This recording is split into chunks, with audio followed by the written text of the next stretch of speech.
하나님께서 우리에게 우리의 삶을 인도해 주시는 성령의 기름 부으심이 가득한 또 오늘 하루 우리 일상을 마치고 하나님 앞에 거룩한 수요 예배로 기도회로 함께 모이게 해주신 우리 하나님을 찬양합니다. 아멘. 하나님이 주신 그 아름다운 선물 성령의 기름 부으심의 9가지 열매를 저희들이 배우면서 오늘 이제 절제에 대해서 마지막으로 정리를 해보려고 합니다. 하나님께서 이 시간 함께해 주시고 주의 은혜로 덧입혀 주시옵소서. 아멘. 예수님 이름으로 기도드립니다. 아멘. 찬송가 183장 함께 찬송하겠습니다.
오늘은 갈라디아서 5장 16절부터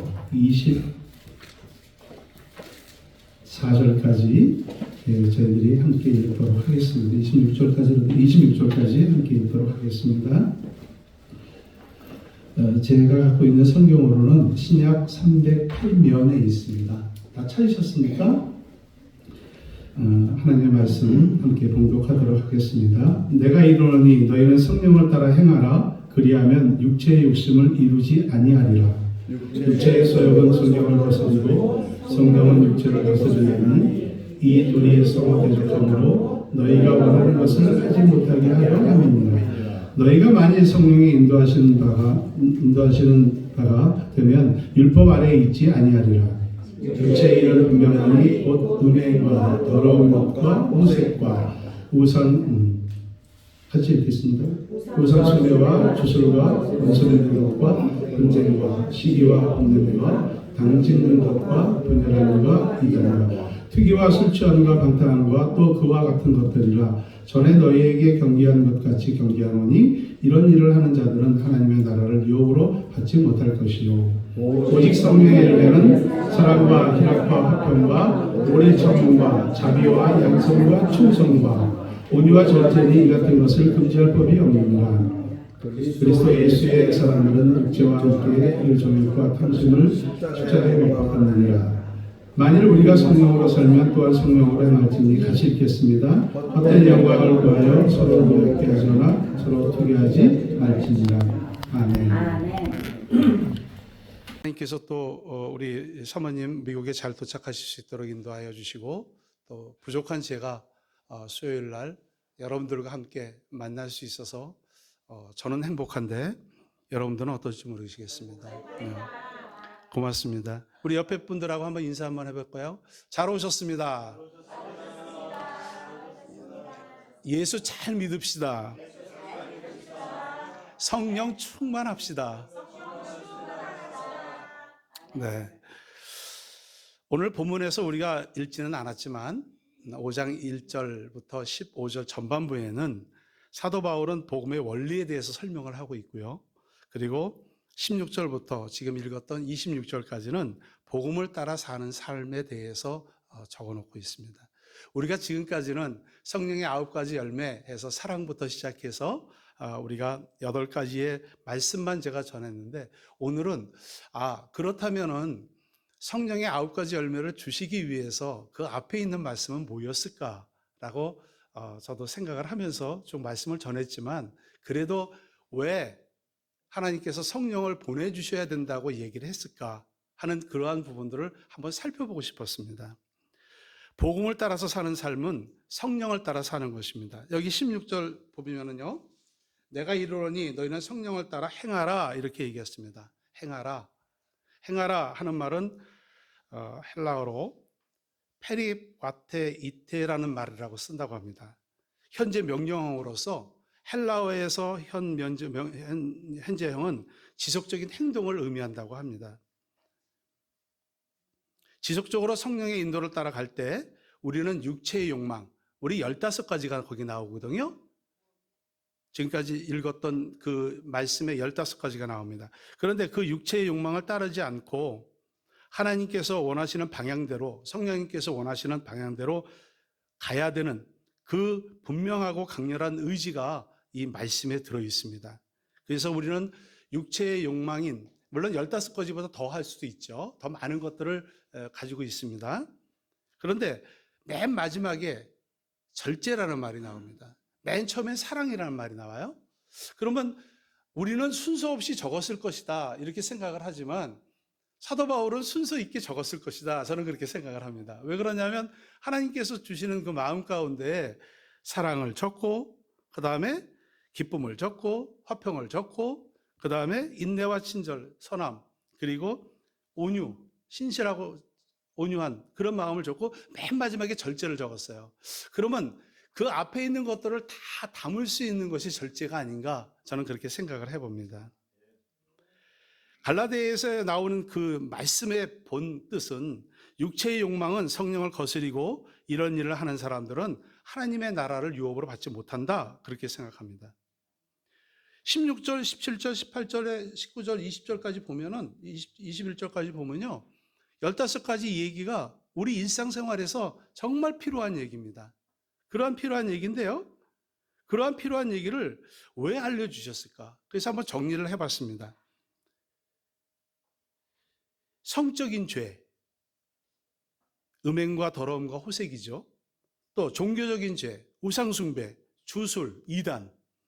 또 관계적인 죄, 원수 맺고, 시기하고, 분내고, 분쟁하고, 분열하고, 당짓고, 그리고 투기하고. 또한 무절제의 죄, 술 취하고 흥청망청, 방탕하는 그런 생활들이 있습니다.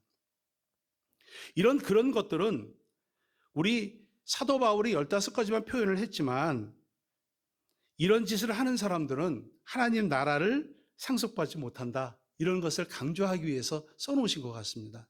그런데 우리 일상의 많은 사람들은 그런 일들을 밥 먹듯이 하고, 또 그런 일들을 다른 사람은 모르겠지 이렇게 생각하면서 살아가는 사람들도 있습니다. 그러나 분명히 하나님은 말씀하십니다. 육신의 정욕을 따라 사는 사람은 이 땅에서 사는 동안 하나님의 나라를 경험하지 못할 뿐만 아니라 죽어서도 하나님의 나라 갈 수 없다라는 걸 분명히 써 있다라고 저는 생각을 합니다. 사도 바울은 그러면 성령을 따라 살아가려면 어떻게 해야 되냐? 9가지 열매, 또 9가지 열매보다 더 많을 수도 있어요. 또 은사도 있고 또 그러한 상황이지 않습니까? 그런데 하나님께서는 그 성령을 따라 살 때에 저절로 따라오는 변화가 우리의 삶에 있다. 그렇게 말씀을 하십니다. 또한 사람들에게 유익을 끼친다는 의미도 있죠. 9가지 열매가 얼마나 유익이 있습니까?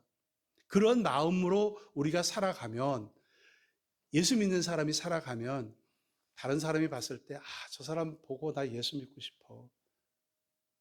버스킹 하시잖아요. 또 아침마다 피켓존도 하시잖아요. 또 우리들의 일상생활에서 우리들이 부드러운 말, 또 우리들의 마음 가운데에 사랑하는 말, 또 우리 마음 가운데 넉넉하게 포용해주는 그런 마음들, 이런 것들을 보고 나는 저 사람 보고 예수 믿고 싶어 라는 그런 생각도 하게 되죠. 성령을 따라서 살아갈 때 우리에게서 일어나는 변화는 다 말할 수가 없습니다. 그래서 23절에 이런 것들을 막을 방법이 없다 이렇게 얘기합니다. 그 무엇보다도 성령께서 하시는 일들은 무궁무진하시죠. 무궁무진하십니다. 믿는 사람들은 이런 육체의 욕망이 아니라 성령을 따라서 사는 사람들로서 예수 그리스도를 믿는다는 그 말은 십자가 위에서 나 자신의 옛사람을 그 십자가에 못 박고 하나님의 은혜로 거듭나는 삶을 살아가는 사람들입니다. 아멘. 성령께서 우리 안에 주인이 되시는 것이죠. 우리 안에 성령이 있으니까 그 성령의 인도 따라 사는 것이 마땅합니다. 25절에 그렇게 말씀이 쓰여 있습니다. 또한 그 성령을 따라 살아가고 있다는 그 증거가 또 26절에 또 나와 있죠. 육체가 원하는 대로 죄의 종처럼 산다면 하나님 앞에 예수 그리스도의 형상대로 살아가지 못한다면 그것이 과연 우리 예수 믿는 사람으로서의 삶일까? 이런 것들도 한번 생각을 해봅니다. 하나님께서 그 아들, 독생자 아들 예수 그리스도를 이 땅에 보내주신 그 이유가 뭘까? 그리고 왜 하나님께서 십자가에 돌아가시고 그리고 부활 승천하시고 나서 왜 성령을 보내주셨을까? 이런 것들을 한번 자세히 한번 생각해 보겠다 그런 얘기입니다. 성경을 제가 이렇게 쭉 보니까요. 성경은 하나님의 창조가 들어있습니다. 그리고 인간의 타락이 들어있습니다. 타락이 들어있으면서 죄악이 만연하게 되어 있죠. 그런데도 하나님께서는 인류를 멸망하기 위해서 홍수를 보내고 다시 새로운 인생을 노아의 가족들을 통해서 새로운 인생을 살게 했지만 그 또한 그 자손들도 다 하나님 앞에 우상 숭배하고 그리고 그 자손들인 12지파의 이스라엘 민족들도 하나님 앞에 거역을 했습니다. 그런데 하나님은 우리 인간을 만들어 놓으시고 나서 얼마나 우리를 사랑하시는지 몰라요. 그러니까 이스라엘 민족을 선택해서 그 애굽에서 430년 동안 종살이하던 민족을 선택해서 데리고 나왔어요. 그러고 나서 너희들은 나를 열심히 나만 섬겨라 하고 가르쳐 줬는데도 불구하고 모세가 시내산에 올라갔을 때 금송아지 만들어서 우상도 만들고 그러면서 이 성경을 쭉 보면 하나님을 배반하고 하나님은 또 그 인간을 사랑하고 하는 그런 역사적인 이야기들이 선지자들을 통해서 이렇게 쭉 나타나요. 특히 호세아, 고멜 이야기는 우리가 읽을 때마다 이렇게 바람 피우고 이렇게 정말 어떻게 보면은 인간으로서 하지 못할 그런 사람인데도 불구하고 하나님께서는 호세아를 통해서 고멜을 데려오라고 그러잖아요. 그리고 자기 아내로 다시 삼으라고 그러잖아요. 그렇게까지 사랑하면서 그것도 안 들으니까 누굴 보내주셨어요? 예수님 보내주셨어요. 예수님 보내주셔서 이 땅에서 복음을 가르치시고 병든 자를 고치시고 귀신을 쫓아내시고 아멘 죽어있는 사람을 살려내시는 그 하나님의 은혜 속에 있었지만 그 예수님도 결국은 십자가에 돌아가심으로 말미암아 우리의 죄를 구속해 주신 그 은혜가 이 성경에 들어있습니다. 그 다음에는 누가 오셨어요? 성령님 오셨어요. 그래서 성경을 가만히 보시면은 삼위일체 하나님이 다 나와요. 창조주 하나님, 그의 아들 독생자 예수 그리스도, 그리고 지금 성령 시대입니다. 그리고 분명히 우리가 얘기할 것은 예수님은 다시 이 땅에 재림하러 오십니다. 심판의 주로. 그러나 지금은 성령의 시대이며 은혜의 시대이며 그 다음에 기름 부으심이 가득한 시대입니다. 그럼 우리가 성령 9가지 열매를 배우면서 왜 성령을 이 땅에 주셨을까? 그거는 제자들이 마가의 다락방에서 기도하면서 하나님께서 이렇게 말씀하십니다. 누가복음 24장 49절을 보면은 위로부터 오는 능력을 받으라 이렇게 얘기해요. 보혜사 성령을 받으라 그럽니다. 그럼 보혜사 성령을 받아서 뭐 하겠다는 겁니까? 예수 그리스도를 증거하라는 얘기입니다. 그 성령을 통해서 예수 그리스도를 증거하라는 얘기입니다.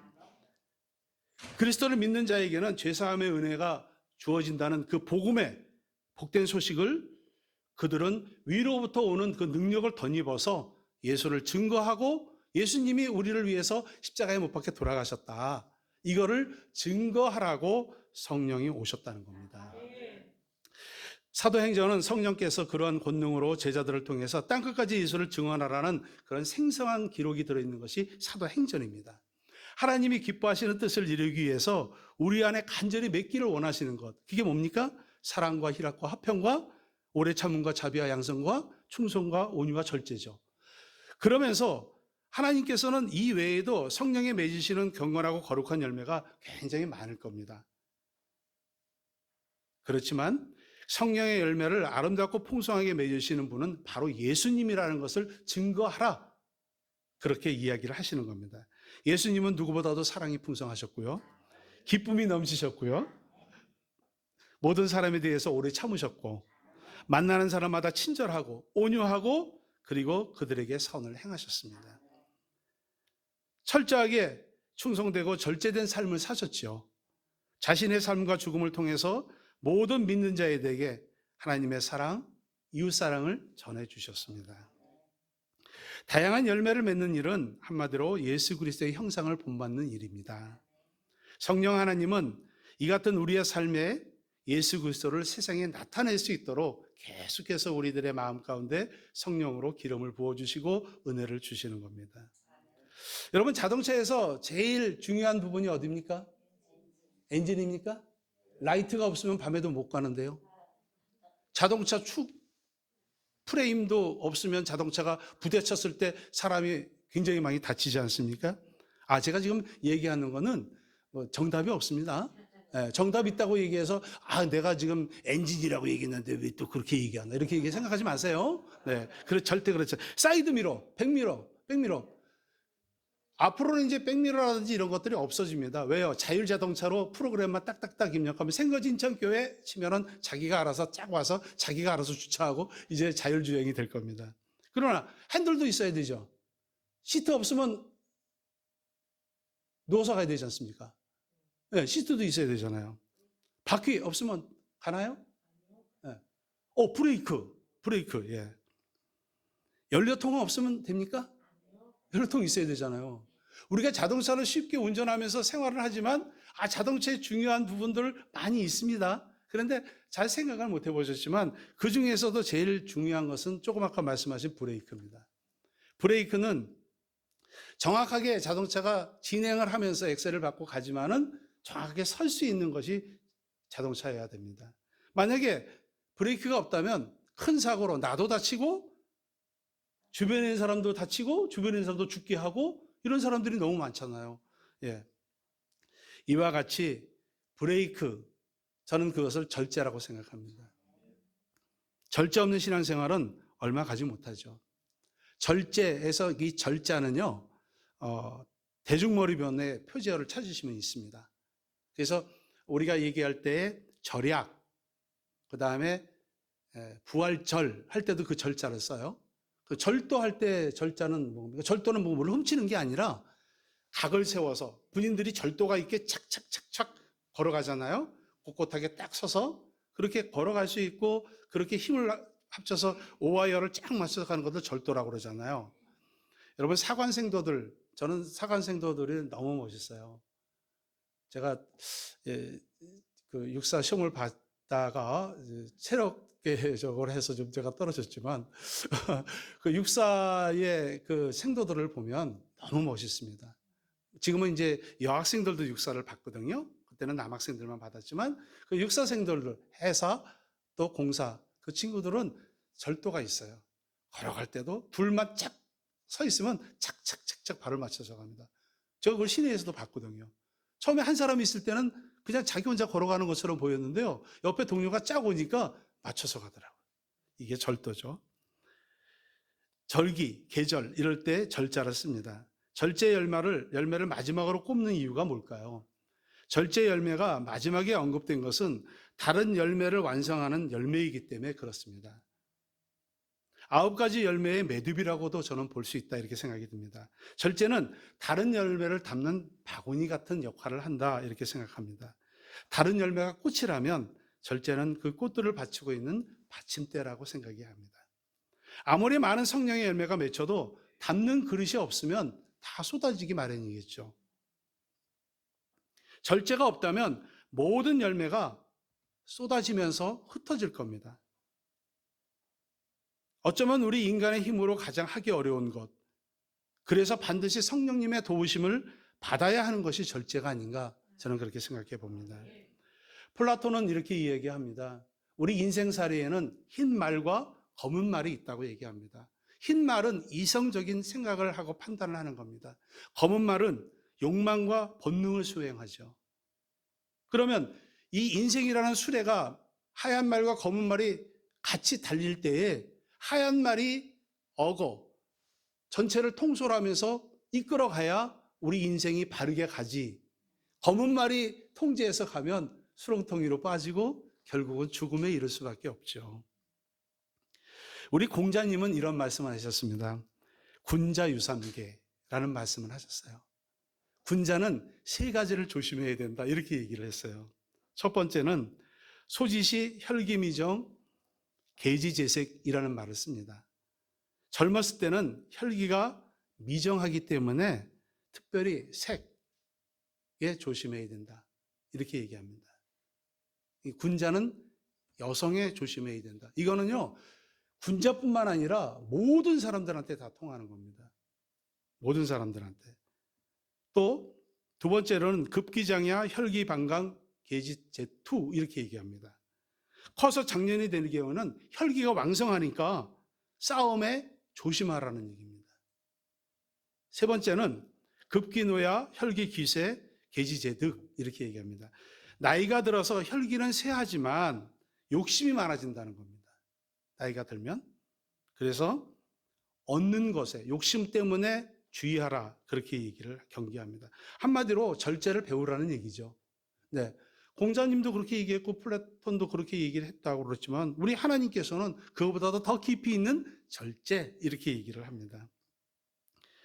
먹는 것, 입는 것, 쓰는 일, 거처, 모든 욕망, 모든 본능을 잘 다스려서 절제의 생활을 하라고 합니다.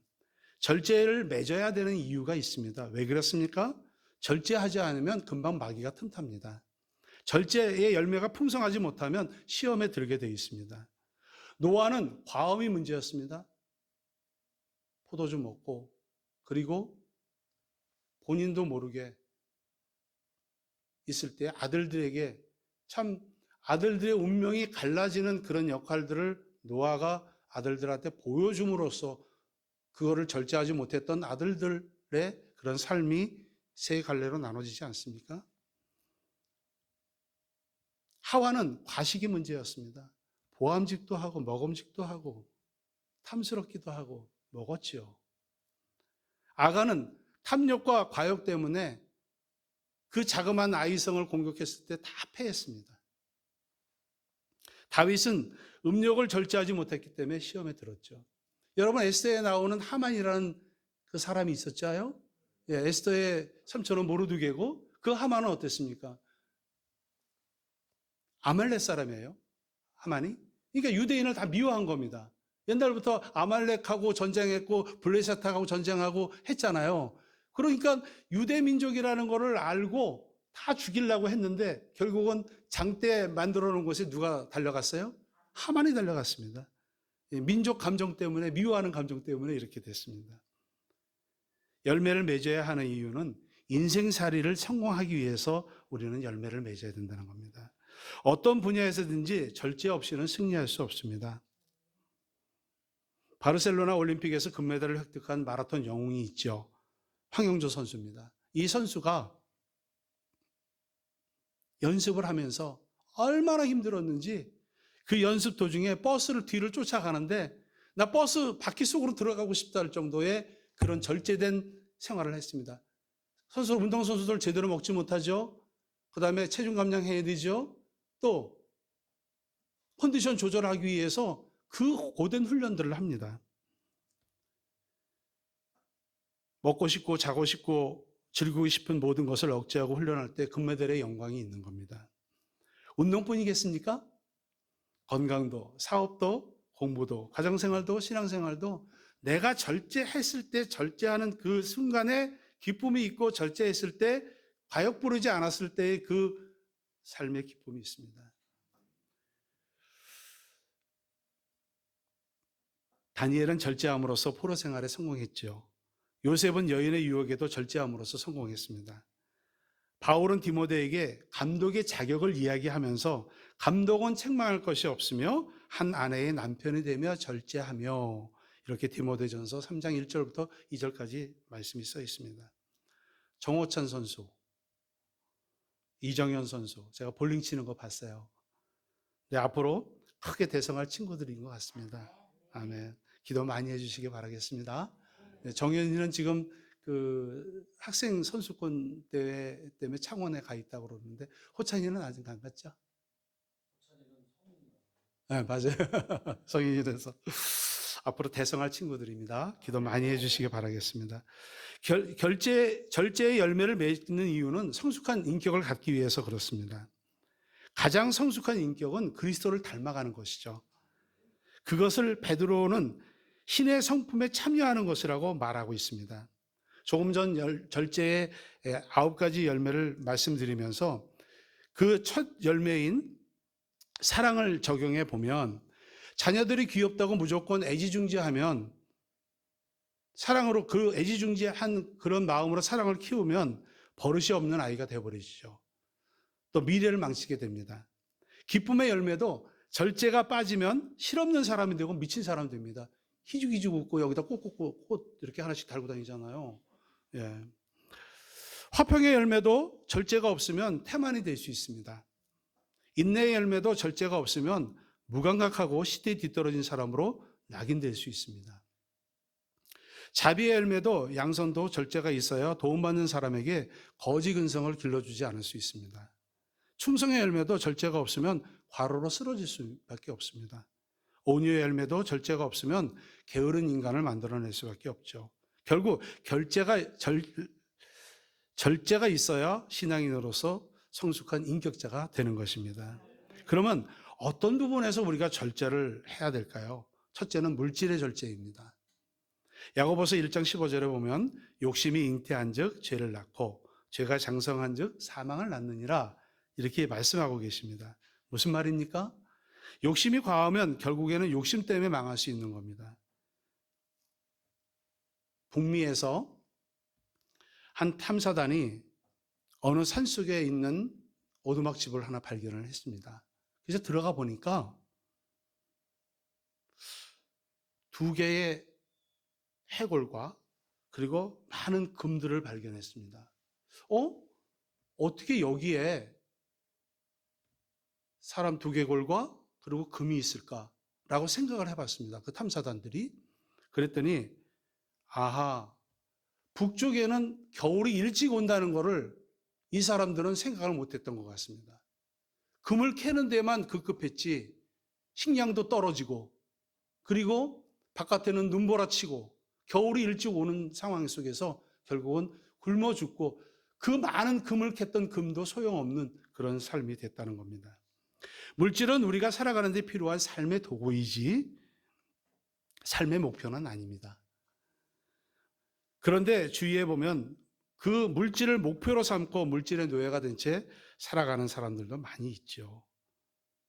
우리는 과도한 물질에 대해서 욕심을 버려야 됩니다. 그런데 또 그러나요? 내가 요렇게만 조금 하면은 돈을 벌 수 있을 것 같아. 내가 요렇게 조금만 하면 돈이 저절로 들어올 것 같아. 이렇게 생각하는 사람들이 굉장히 많습니다. 그래서 거기에 또 모든 걸 투자하고 아직도 진행 중이라고 생각하고 또 모든 걸 투자하고 결국은 빈털터리가 되는 그런 상황이 있는 사람들도 굉장히 많죠. 사랑에만 눈꺼풀이 있습니까? 물질에도 눈꺼풀이 낍니다.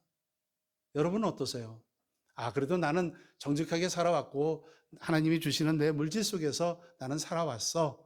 이렇게 생각하시는 분들도 있지만 젊었을 때 또는 지금도 과욕을 부리고 이거 조금만 더 하면 될 거야.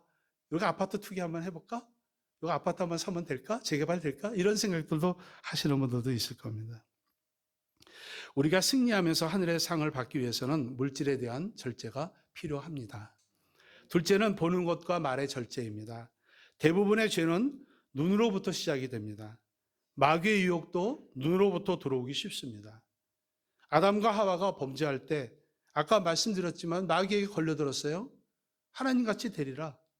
보니까 보암직도 하고 먹음직도 하고 지혜롭게 할 만큼 탐스럽기도 한다고.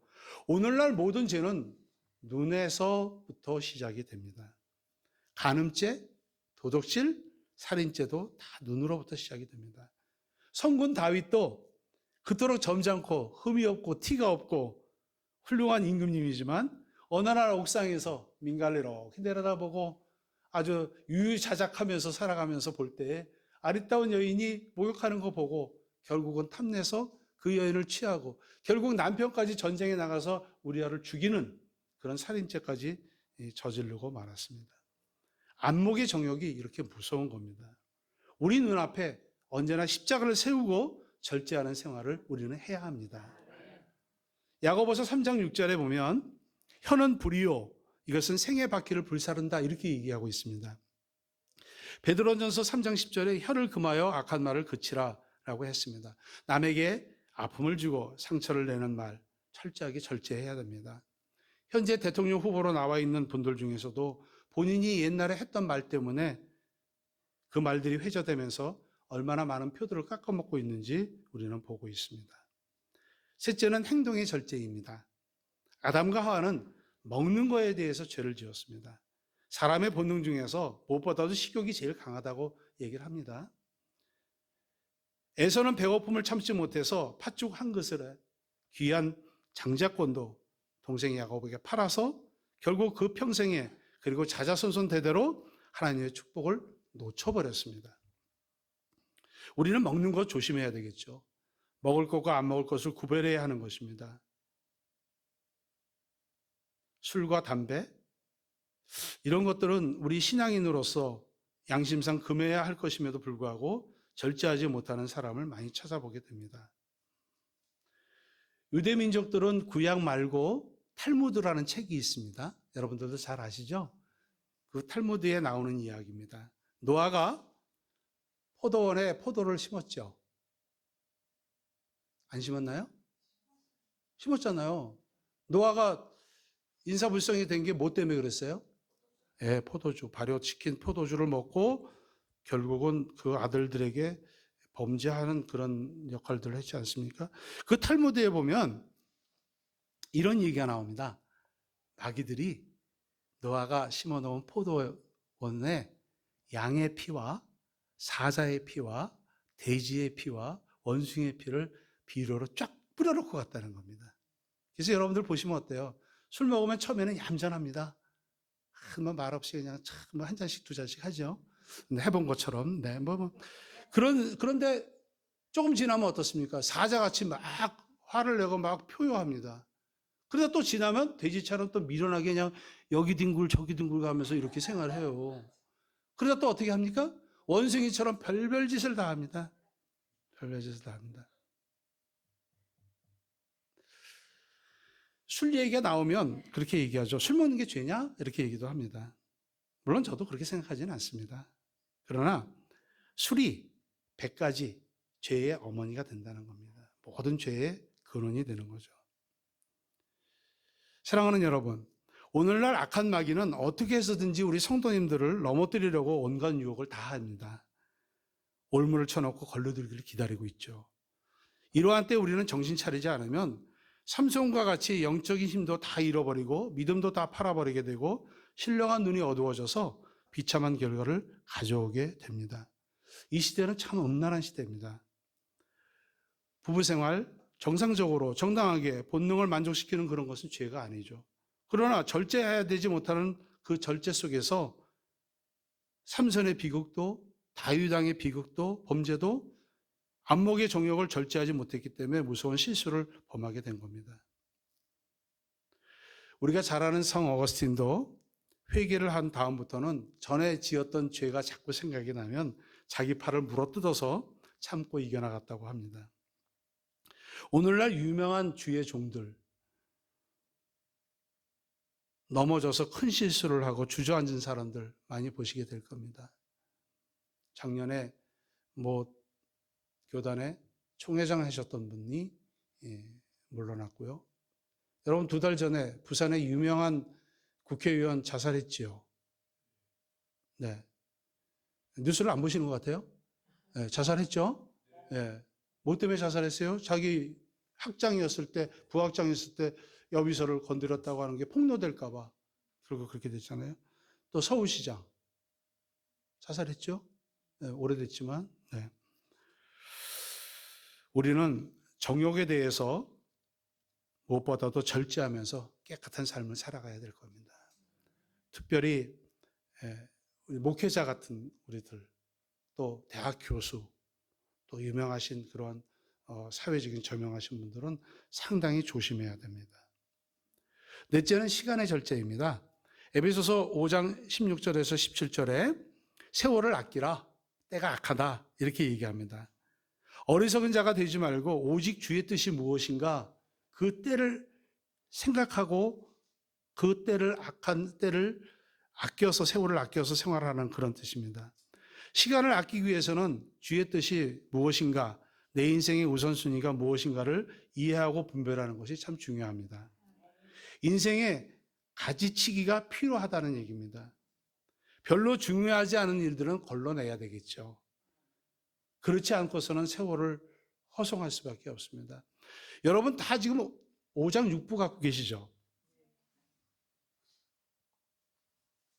5장 7부 갖고 계신 분 안 계세요? 5장 7부 없어요? 여기 있어요, 여기 핸드폰. 5장 7부입니다. 이 핸드폰은 멀리 있는 사람은 가까이 해줘요. 근데 가까이 있는 사람은 멀게 해줍니다. 집에 들어가 보세요. 다 핸드폰 보고 있죠. 자녀들도 핸드폰 보고 게임하고 있죠. 이게 5장 7부입니다. 예. 저도 여기에 대해서 자유롭지 못합니다. 예, 그거 솔직한 고백입니다. 예. 요즘은 또 정치에 대해서 이게 왜 이렇게 되냐, 이 나라가 어떻게 됐냐 이렇게 생각도 하고 또 말씀도 보기도 하고 듣기도 하고 하지만 저도 5장 7부에 대해서 자유롭지 못한다는 걸 여러분한테 말씀을 드립니다. 사랑하는 여러분, 하나님의 나라의 의를 추구하는 방해되는 것이 있다면 우리 잘라버립시다. 급한 일보다 중요한 일을 먼저 하십시다. 바쁘게 사는 것보다 가치 있는 일을 합시다. 하나님의 나라와 의를 시간 사용의 최우선순위에 놓는 지혜로움이 필요합니다. 만약 우리가 주님 앞에 섰을 때 주님께서 너는 세상에서 내가 너를 세상에 보낸 내 뜻대로 살지 못했구나. 내가 너를 만든 목적대로 너는 살지 못했다. 너는 내가 이 땅에 보내준 목적을 망각하고 살았다라고 말씀을 듣게 된다면 우리는 그동안의 인생은 헛사는 것이 아닐까요? 하나님께서 우리를 이 땅에 보내주신 이유, 그리고 이 시대에 우리가 살아가야 되는 이유, 그것은 우리가 성령을 충만하게 받고 예수 그리스도를 전하는 그러한 삶을 우리는 살아야 된다, 그런 얘기입니다. 우리가 열심히 살았다 할지라도 우리는 세월을 낭비하면서 살면 그것은 참으로 어리석은 사람이라고 볼 수 있습니다. 하나님의 말씀을 삶의 기준으로 삼는 사람, 이 사람이 세월을 아낄 수 있습니다. 그러면 어떻게 하면 절제의 열매를 우리는 잘 맺을 수 있을까? 첫째는 성령님의 통제를 받아야 됩니다.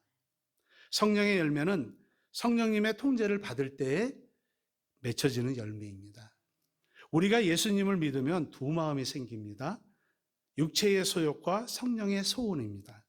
우리 안에 계신 성령님의 통제를 받을 때 성령의 열매를 풍성하게 맺을 수 있죠. 성령 충만해서 생각과 감정, 행동 이런 부분에 성령의 통제를 받는 것을 성령 충만이라고 합니다. 우리 옆에 있는 분하고 한번 말씀 좀 나눠볼까요? 성령 충만합시다.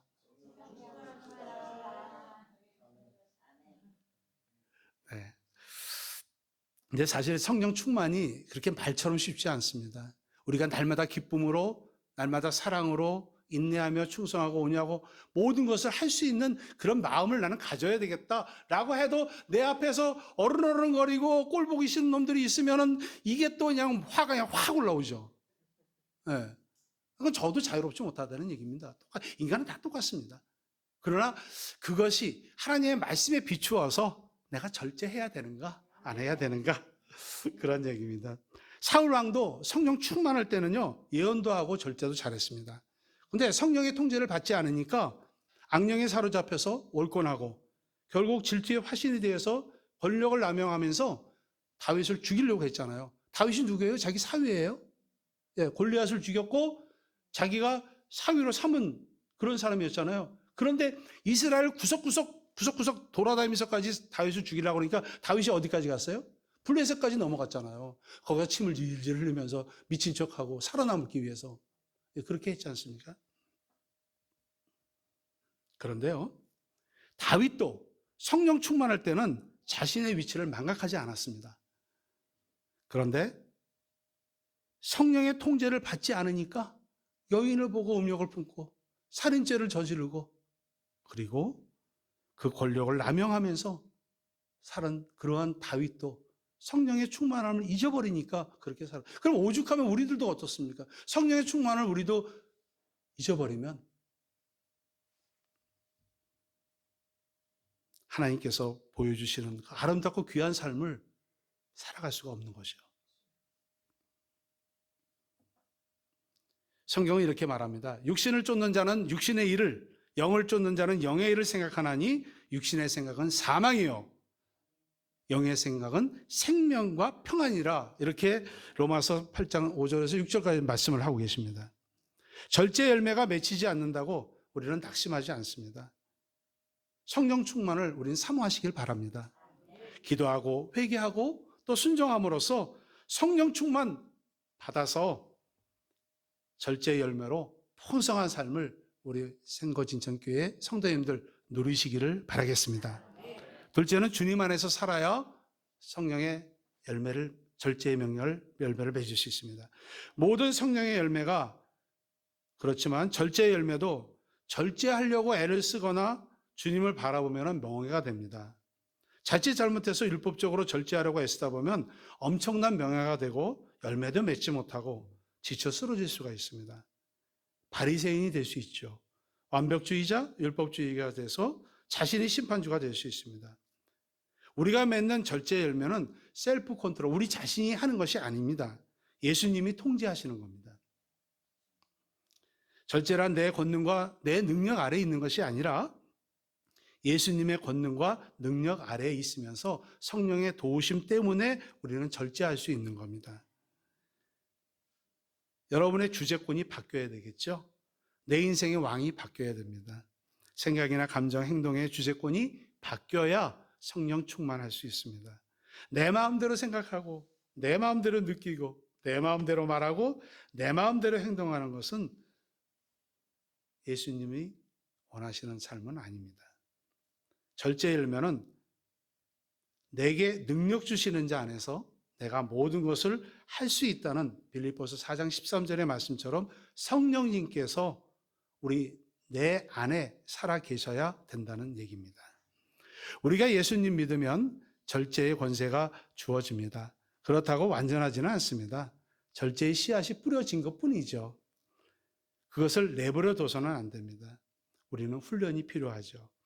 그래서 사도 바울은 디모데전서 4장 7절에 망령되고 허다한 신화를 버리고 경건에 이르도록 너 자신을 연단하라 이렇게 말씀하십니다.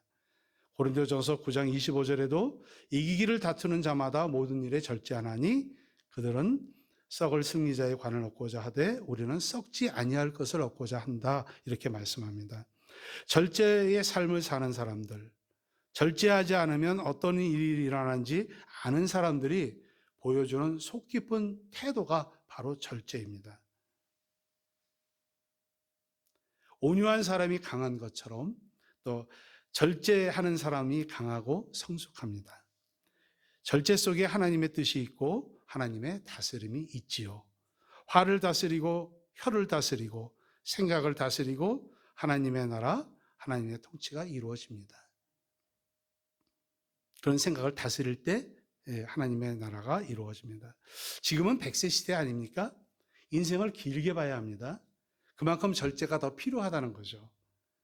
여기서 실패하면 노후가 부끄러운 인생이 됩니다. 당장의 욕구에 충실해서 절제하지 못하면 축복을 잃어버린 애서가 된다는 말입니다. 인생의 목적을 세우십시오. 여러분, 사명을 또 받으십시오. 그런 것들도 힘들면 매일매일 큐티의 삶을 통해서 주님과 동행하는 작은 소소한 행복을 만들어 가십시오. 그러면 여러분이 가는 길이 힘들지 않으실 겁니다. 평탄하게 될 겁니다. 절제는 하나님께서 우리에게 주신 복을 잘 지키는 지혜이고, 절제는 우리에게 주신 열매를 소중히 간직하는 성품이고, 절제는 주신 복을 소중히 지킬 수 아는 그러한 성품입니다. 절제는 정말 최첨단의 성품입니다. 절제는 조금만 참을 걸, 하지 말 걸 많이 하는 후회지 않습니까? 참는 게 쉬우면 이런 후회하지 않았을 거예요. 우리는 참지 못합니다. 인간이기 때문에. 잘 참지 못하는 시대가 돼서 오히려 절제의 능력을 높이 평가할 수밖에 없는 그런 시대에 살고 있지 않는가 이렇게 생각해 봅니다. 그런데요, 또 절제하게 되면 이런 얘기를 듣습니다. 아이고, 소심하네, 멋없네, 째째하네, 이런 말도 듭니다. 왜요? 해야 할 걸 안 하기 때문에 그런 말을 들을 수도 있습니다. 그래도 우리는 절제해야 됩니다. 과잉의 시대이지만 성령께서 절제하는 마음을 우리 모두에게 강하게 심어주시면 좋겠습니다. 성령님은 우리에게 마음으로 뜨겁게 서로 사랑하라고 하십니다. 기뻐하라고 하십니다. 할 수 있거든 모든 사람과 더불어서 화목하라고 하십니다. 모든 사람에게 오래 참으라고 하십니다. 성령의 마지막 열매를 맺기 위해서는 성령의 첫 번째인 사랑이 제대로 되어 있어야 합니다. 하나님으로부터 사랑을 받아야 하고 이웃 사랑을 실천해야 합니다. 하나님을 사랑하고 이웃을 사랑하는 그런 마음들, 넉넉한 마음들로 절제하며 나가시기를 바라겠습니다. 절제의 아름다운 결론이 여기 계신 모든 성도들의 마음 가운데 풍성해지시기를 바라겠습니다. 기도하겠습니다. 거룩하신 주님, 주님을 닮기 원합니다. 나의 삶에 찾아오셔서 거룩한 걸음을 걸을 수 있도록 도와주시고 절제를 통해서 주님이 주신 축복을 더욱 아름답게 빛낼 수 있는 믿음의 지혜자들이 되도록 축복하여 주시옵소서. 예수님 이름으로 기도드립니다. 아멘. 찬송 우리 나눠드린 찬송하겠습니다.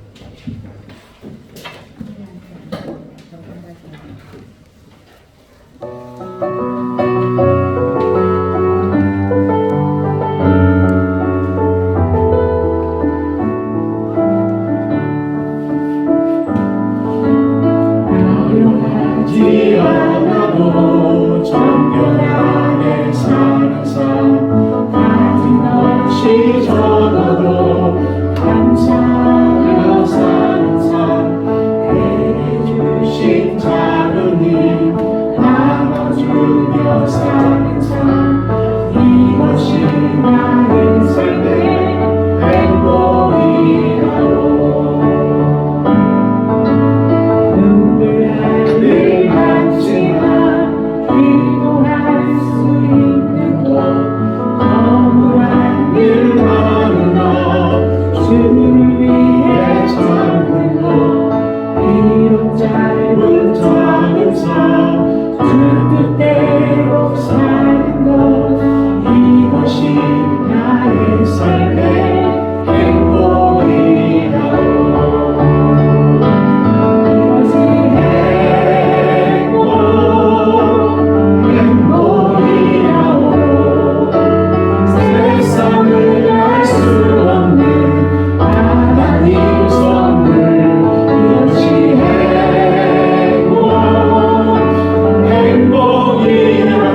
화려하지 않아도 우리가 정결하게 사는 삶, 가진 것이 적어도 감사하며 사는 삶, 눈물 날 일 많지만 기도할 수 있고 억울한 일 많지만 주를 위해서 찾는 그 절제 않은 마음들, 여러분들 풍성히 가지시기를 바라겠습니다. 이제 우리 함께 주여 삼창하고 개인과 가정을 위해서, 교회와 직분자들을 위해서, 나라와 선교사님들을 위해서 우리 함께 기도하도록 하겠습니다.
하나님, 우리 주한이가 아침 금식 하면서 오늘 이제 14일이니까 미국은 오늘 13일입니다. 전신 마취하고 항암, 척추 시술이 잘 이루어질 수 있도록 하나님 도와주시고, 주한이 몸에 들어가는 항암약이 부작용 없이 암과 싸워서 이기게 하시고, 주한이 오늘부터 목요일까지 밤낮으로 항암 기저귀를 또 2시간마다 갈아야 되는데 보호자와 또 주한이에게 평안과 힘을 주시고, 또 내일부터 항암 맞으러 가는, 오늘부터 항암 맞으러 갈 때에 하나님께서 먹는 항암약의 부작용 없이 암으로부터 자유하게 될 수 있도록, 그리고 사모님께서도 함께 가셨는데 모든 가족들이 온 마음으로 주한이를 향해서 돌보고 케어할 때 하나님께서 힘주시고 은혜 주시기를 함께 기도합니다. 하나님의 사랑으로 인도하여 주시옵소서. 우리 교회와 직분자들을 위해서 기도합니다. 하나님께서 우리 담임 목사님 영육간의 강건함을 허락하시고, 우리 부목사님, 또 우리 교육자들, 또한 우리 직분 맡으신 우리 전도사님, 또한 우리 집사님들, 권사님들 모두가 하나님을 향한 아름답고 귀한 헌신의 마음들, 또 성령 충만해서 하나님이 원하시는 그 그리스도의 예수 그리스도를 증거하는 삶을 통해서 복음이 증거되고 우리 교회가 크게 부흥될 수 있도록 우리 함께 기도하겠습니다. 사랑하는 성신 하나님, 감사합니다. 주의 사랑과 말씀에 우리가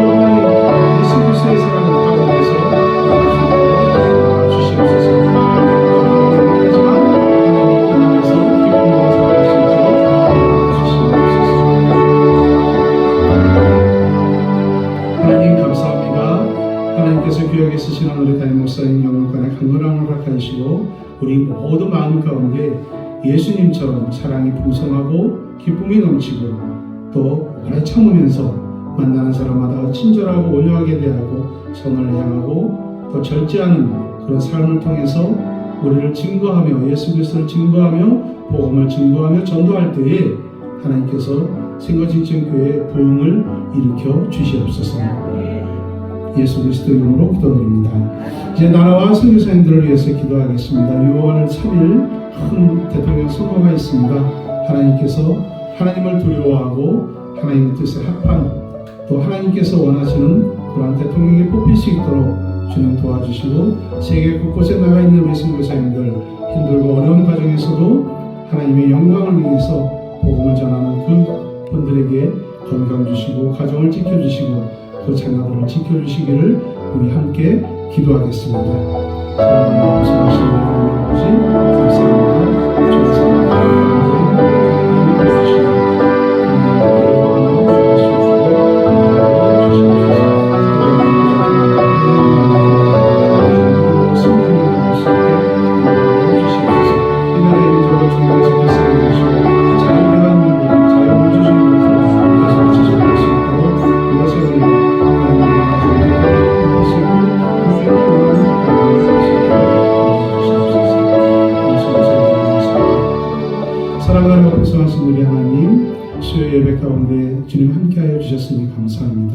우리가 예수 잘 믿고 성령 충만해서 하나님이 원하시는 그 믿음의 자녀로 살아갈 수 있도록 인도하여 주시옵소서.